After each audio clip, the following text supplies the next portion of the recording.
Visakha beach రోడ్లో పెదవాల్తెర సమీపంలో నెల్లూరు పెద్దారెడ్డి చేపల పులుసు రెస్టారెంట్ని ప్రారంభించారు. సినీ నటుడు శివాజీ ఈ రెస్టారెంట్ని లాంఛనంగా ప్రారంభించారు. అభిమానుల మధ్య సందడిగా ఈ ప్రారంభోత్సవం జరిగింది. కిరాక్ ఆర్పి వారి కుటుంబ సభ్యులతో కలిసి ఈ కార్యక్రమం ఎంతో ఆనందంగా జరిపారు. కార్యక్రమానికి సినీ రంగానికి చెందిన సినీ ట్రైనర్ సత్యానంద్ గారు హాజరయ్యారు. పెద్ద ఎత్తున అభిమానులు నెల్లూరు పెద్దారెడ్డి చేపల పులుసు రెస్టారెంట్కి హాజరై తమ అభిమాన నటులను కలుసుకొని ఆనందంగా గడిపారు. ముందుగా హైదరాబాద్లో ప్రారంభమైన నెల్లూరు పెద్దారెడ్డి చేపల పులుసు రెస్టారెంటు గురించి శివాజీ వివరించారు.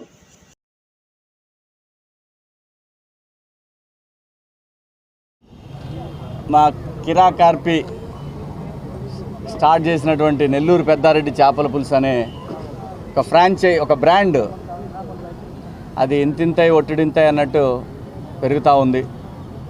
అందులో భాగంగానే ఈరోజు వైజాగ్లో ఒక 3 బ్రాంచ్లు ఓపెన్ చేస్తూ ఉన్నాడు. అందులో ఇది లాసన్ బేలో ఉన్న స్టార్ డ్రైవ్ ఇది. సో దీంట్లో ఈరోజు ఈ చైన్ స్టార్ట్ అవుతూ ఉంది. నెల్లూరు పెద్దారెడ్డి చేపల పులుసు అనే ఒక చైన్ స్టార్ట్ అవుతూ ఉంది. డెఫినెట్గా వైజాగ్ అంటేనే ఇక్కడ 2 ఉంటాయి, 1 బీచ్ 2 ఫుడ్డు. ఇంకెంత మించి ఈ ఊర్లో ఏమి ఉండవు, వేరే ఎంటర్టైన్మెంట్ ఏమి ఉండదు. సరదాగా బీచ్కి వచ్చి సరదాగా ఏదైనా తినేసి ఇంటికి వెళ్ళిపోవడం, ఇవి 2 మెయిన్గా నాకు తెలిసినవి. 3వది సినిమా, ఎంటర్టైన్మెంట్ అంటే సినిమా ఉంటుంది. సో ఫుడ్ బిజినెస్ ఎప్పుడు కూడా వైజాగ్ సేఫ్, ఎవరికైనా సరే సేఫ్. అలాగే ఈ బ్రాంచ్లు 3 కూడా అలాగే మా ఆర్పి బ్రాండ్ సూపర్ సక్సెస్ అవ్వాలని,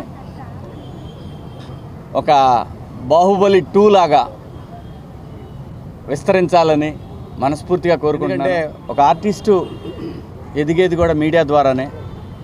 ఆ మీడియానే ఈరోజు తనకి ఒక బ్యాక్ బోన్ లాగా ఒక సపోర్ట్గా ఉంటారని ఆశిస్తున్నాను. ఎందుకంటే హైదరాబాద్లో తను స్టార్ట్ చేస్తాడు అని తెలిసినప్పుడు ఆర్పి ఫుడ్ బిజినెస్ చేపల పులుసు ఏంటిది ఎప్పుడు లేదా అని అనుకున్న వాళ్ళందరూ కూడా మా ఇంటికి చేపల పులుసు పంపివని అడగని వాళ్ళు లేరు హైదరాబాద్లో, సెలబ్రిటీస్ ఎవరైనా సరే. అలాగే వైజాగ్లో కూడా నేను చెప్తున్నా, ఈరోజు రాసి పెట్టుకోండి మీరు, ఈ బిజినెస్ ఇక్కడ కూడా సూపర్ సక్సెస్ అవుతుంది మీ అందరి సహకారంతో.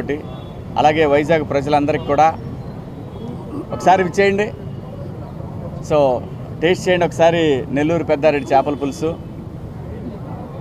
మీ అందరూ ఆశీర్వదించాలని కోరుకుంటూ సెలవు తీసుకుంటున్నాను.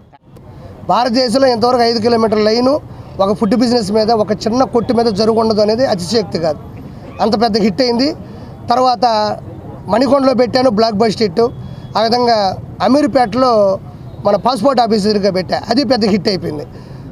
ఆ తర్వాత నా దగ్గర హైదరాబాదులో బాలకృష్ణ గారి దగ్గర నుంచి, ఖుష్బూ గారి దగ్గర నుంచి ప్రతి సెలబ్రిటీ విఐపీలు నాకు తెలియకుండా కూడా మన చేపల పులుసు ప్రతి ఆదివారం కావచ్చు వాళ్ళకి అవసరమైన రోజులన్నీ కూడా కొండలో వండించుకొని తీసుకొని వెళ్తారు. అది వేరే విషయం. దానివల్లే చెప్పి బిజినెస్ పెంచాల్సిన అవసరం ఉందని కాదు, జరిగే విషయం చెప్తున్నా. ఆ తర్వాత కాజాగూడ పెట్టాను. కాజాగూడలో 50 సిట్టింగ్, అది బ్లాక్ బస్టర్ హిట్ అయింది. సంపూర్ణ సూపర్ మార్కెట్ కాజాగూడ. తిరుపతిలో 5 బ్రాంచులు పెట్టాం. మన ఎయిర్ బైపాస్ రోడ్డు, కరకంబాడి, తర్వాత కేటీ రోడ్డు, చలమంచి అట్లా పెట్టాం, అన్నీ హిట్ అయినాయి. తర్వాత ఇప్పుడు మన వైజాగ్లో కృపారావు నాయక్ గారు, సింహాచలం గారు, శ్రావణ్ గారు, ముగ్గురు వెనకే ఉన్నారు, చూడండి ఒకసారి. వాళ్ళు నా దగ్గరకు వచ్చి అప్రోచ్ అయ్యి అందులో వాళ్ళు బాగా ఆరితేరున్నారు ఎలా పెట్టాలి ఏం చేయాలని.